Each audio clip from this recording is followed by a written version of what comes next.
শুনছো, কাল দাদা চিঠি পাঠিয়েছে। মায়ের শরীরটা নাকি বেশ কিছুদিন ধরে খারাপ। বাবুদেরও স্কুল ছুটি হয়েছে, ওরাও বায়না করছে মামা বাড়িতে যাওয়ার।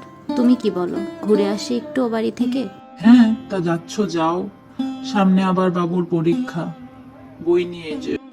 হ্যাঁ হ্যাঁ, তুমি চিন্তা করো না, গুটলু তো আছেই, পড়িয়ে দেবে ওদের।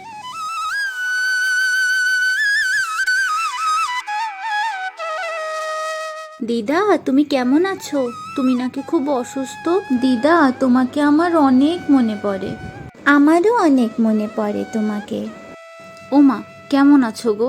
জানো, তোমার অসুস্থতার কথা শুনে মনটা কেমন করে উঠল, তাই আর দেরি করিনি। তা বেশ করেছিস মা, এবার আয় তো, ঘরের মধ্যে আয়। তোদেরকে দেখলে কি আর অসুস্থতা থাকে রে মা?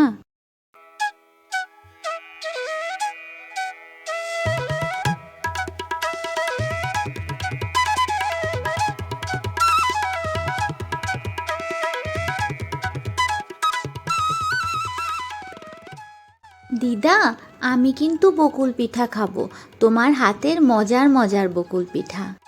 আমি বকুল পিঠা খাবো না, আমি রসে ডোবানো পুলি পিঠা খাবো। আমাকে পুলি পিঠা বানিয়ে দিবে।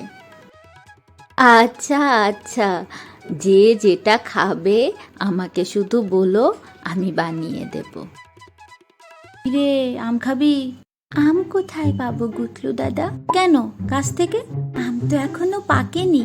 আম খাওয়ার জন্য পাকার অপেক্ষা করতে হয়। আরে গাছ থেকে পেড়ে কাঁচা খেয়ে ফেলবো, চল চল গিয়ে পারি। কাঁচা আম খেলে তো আমার পেটে ব্যথা করে। মা বলেছে কাঁচা আম, হাবিজাবি এগুলো না খেতে।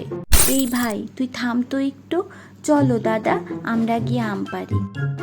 হ্যাঁ হ্যাঁ চল, পিসি কিছু বললে ও আমি দেখে নেব।